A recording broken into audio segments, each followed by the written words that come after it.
Ito yung pinaka-basic. Yeah. Ito yung pinaka-basic dun sa gagawin nyo rin sa business. Without planning, you will not go anywhere as a person or as an organization. Parang pag walang plano, walang buhay yung business. Tapos sabay, di ba kanina dun sa mga importance ng planning, di ba? Sino yung mga nakasagot dun? Si Benny lang. Si Benny lang yung nakasagot dun. Yung parang, ano ba yun? Seryoso, matay man ikaw. Mamatay ka na.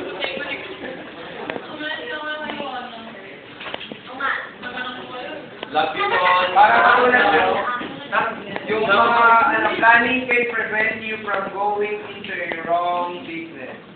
Wrong. Isan yung wrong business. Ha? Video. Oo nga, sinasabi ko hindi ka nakikinig ko na. Sinasabi ko lang yung importance kaya nung planning kasi planning yung topic ko. Tapos, it allows you to prepare for possible cause of failure in the business. Parang, parang, wag mo na video ito, kawawa naman ako. Wala na ikinig eh. Tapos sabihin, gagawin mo pa sa tao.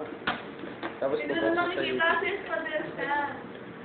Parang kunyari, sa business, hindi maiwasan yung parang pagbagsak. Kaya parang, yung planning, parang yun, isa na yun sa preparation nyo para kung mangyari man yun, alam nyo na yung gagawin nyo. Ayan yung mga kakasi ko wala nakikinig. Planning can minimize the cost of production. The resources of production, such as money, materials, machines, and manpower are properly used and scheduled according to plan. Pag may plano ka rin, parang masiset mo yung mga schedule mo, kunyari. Tsaka, parang yung pera. Mababudget nyo yung pera nyo, tapos sabay yung time. Matanda ka. Ha? Di ba lesson 6 tayo? Napahaba ko. Okay. Kaya parang ano, Pinapahaba yung car. parang saka yung parang pag kunyari mag-build kayo ng bahay, parang ganun. Parang Bob the Builder. Oo, Bob the Builder. Siyempre, di ba hindi niya ginagamit lahat ng tools niya sabay-sabay? Alternate. You can use the business plans to convince others to help you in business. Tapos, pag lumalago na rin yung parang business nyo, yun sa plano nyo, siyempre sa plano nyo, kasama na rin yun yung parang pag-hire nyo ng ng workers. Tapos, ito na. It involves the choice of the objective to pursue, the means to achieve them, and allocating the resources of the organization. Plans may be categorized in many different ways. Hence, they can be grouped in the following categories.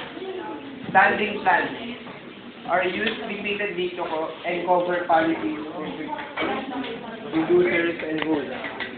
Parang yung standing plans yun yung parang basic na rin. Yun yung ata yung parang pinaka-basic sa plan. Na parang doon lahat yung mga, nandoon lahat ng rules sa business. Saka yung mga policies.